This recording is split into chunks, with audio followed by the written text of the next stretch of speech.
మీ తాకట్టు బంగారాన్ని విడిపించిన 30 నిమిషాల్లో క్యాష్ ఇవ్వబడును. కొమ్మూరి గోల్డ్. శ్రీమాత్రి నమః.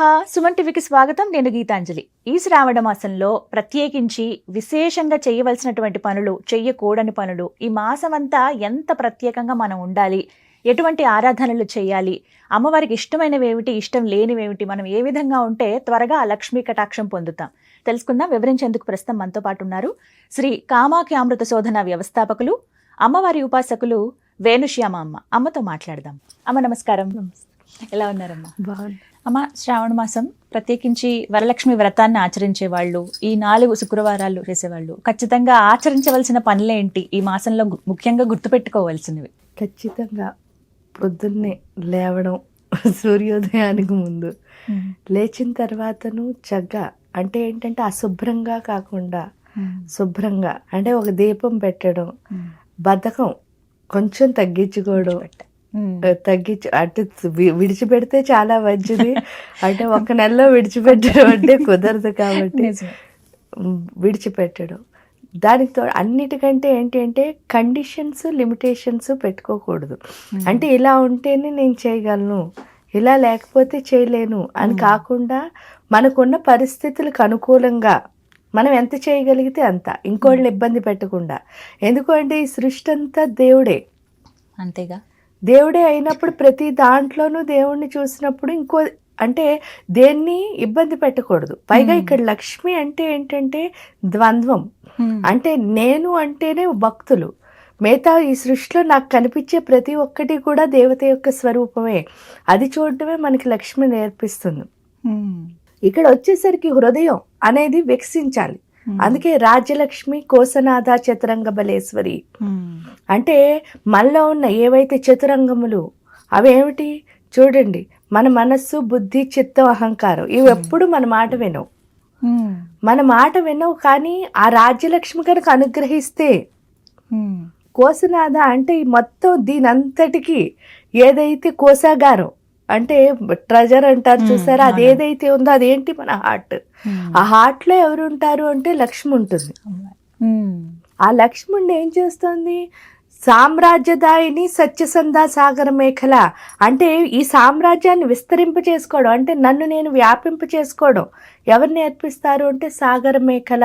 సాగర మేఖల అంటే ఏంటి? నాలో ఉన్న ఎమోషనల్ ఇంబ్యాలెన్స్ ఏదైతే ఉందో దాన్ని నేను బ్యాలెన్స్ కనుక చేసుకోగలిగితే నన్ను నేను ఏం చేయగలుగుతాను? వ్యాపింప చేసుకోగలుగుతాం. అదే నేమ్ అండ్ ఫేమ్ అంటే కదా. అది ఎప్పుడు వస్తుంది అంటే దీక్షిత దైత్య సమని సర్వలోకవ శంకరి. మీరు ఎప్పుడైతే ఒక పనిని, అది ఏదైనా కావచ్చు, మీరు చేస్తున్న పనిని కమిట్మెంట్తో చేయాలి. అంటే భక్తితో శ్రద్ధగా చేయాలి. కమిట్మెంట్ అంటే అంతే, భక్తి శ్రద్ధ.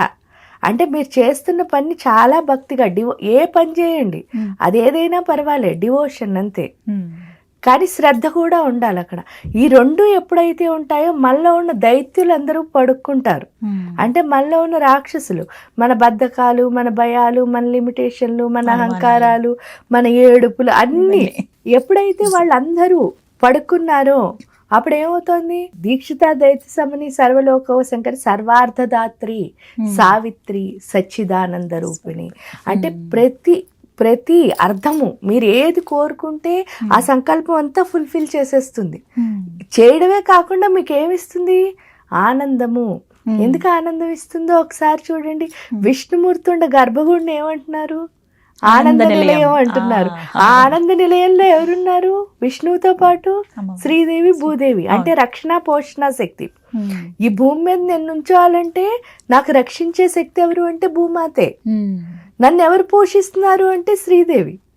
అంటే విష్ణుమూర్తి ఆనందాన్ని ఇస్తూ మనకి ఏమి ఇస్తున్నాడు అంటే రక్షణ పోషణ శక్తిని ఇస్తున్నాడు హృదయంలో ఉండి. కాబట్టి ఆవిడ్ని కొలిస్తే ఏమొస్తుంది అని అంటే ఆ రక్షణ పోషణ అది రాలి అంటే ఏం లేదు, కొంచెం హార్ట్ని ప్యూర్ చేసుకోవాలన్నమాట. ఎందుకు ఈ హార్ట్ శుద్ధి చేసుకోవాలి. శుద్ధి చేసుకోవాలన్నా మళ్ళీ ఎవరు హెల్ప్ చేయాలంటే వాళ్ళే చేయాలి కదా. అందుకని నేను పాటించాల్సింది ఏంటి, పాటించకూడదు ఏంటి అంటే, మీరు మిగతావన్నీ పాటించినా పాటించకపోయినా హృదయాన్ని మాత్రం శుద్ధి చేసుకోవడం ఇంపార్టెంట్. అది చేసుకుంటేనే మీరు ఆ లక్ష్మికి దగ్గర అవ్వగలుగుతారు.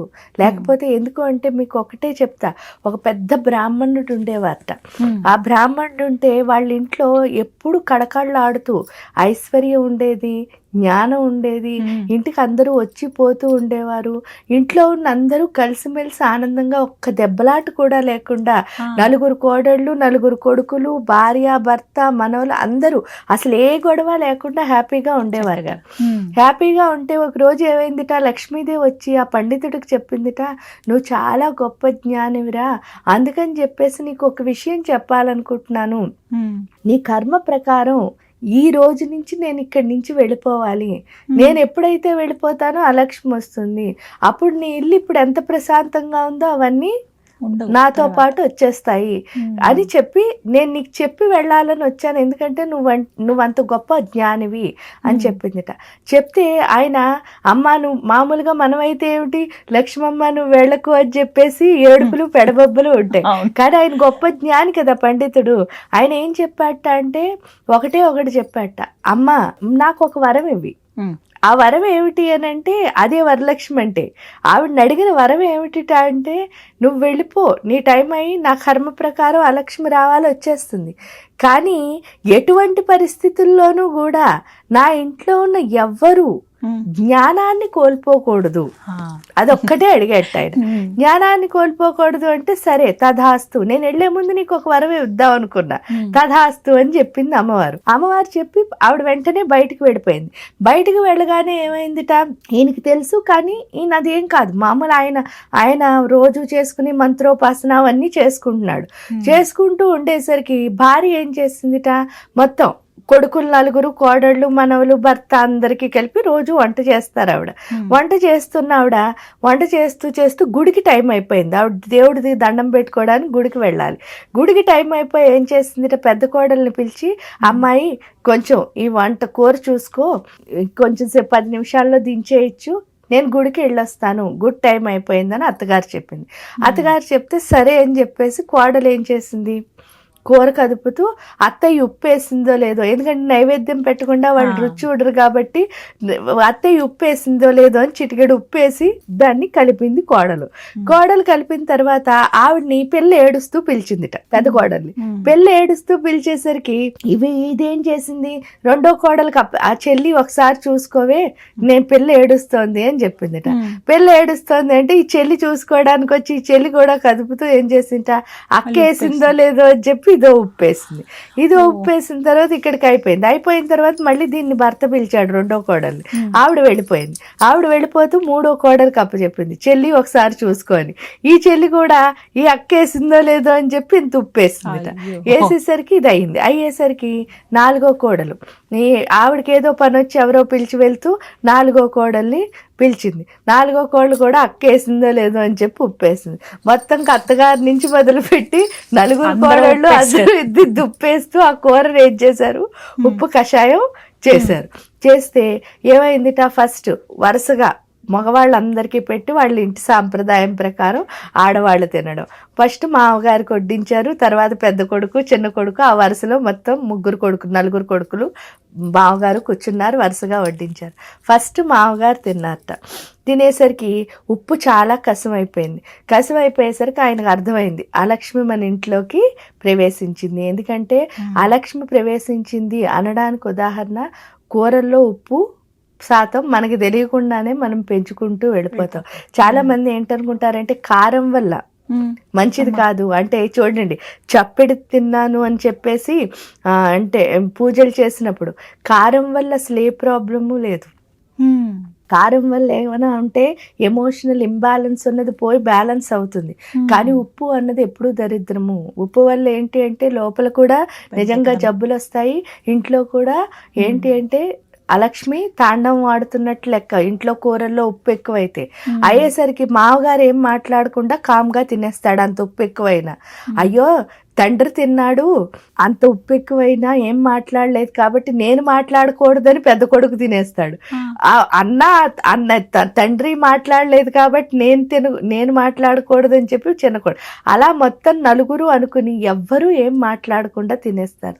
తర్వాత అత్తగారు కోడళ్ళు అందరూ తింటున్నప్పుడు అత్తగారు కూడా ఏం మాట్లాడదు, అయ్యో కోడళ్ళు బాధపడతారని చెప్పేసి వీళ్ళెవ్వరూ ఏం మాట్లాడుకోరు. తర్వాత ఫైనల్గా నేను ఉప్పేశానని చెప్పుకోవడంలో అప్పుడు మామగారు, ఆ తల్లి నన్ను రక్షించావు, ఎందుకు అంటే ఎవరు ఈ ఉప్పు కోసం దెబ్బలాడుకోకుండా, ఎందుకు అంటే జ్ఞానం ఉంది కదా అని చెప్పేసి లక్ష్మీదేవికి దండం పెట్టుకుంటాడు.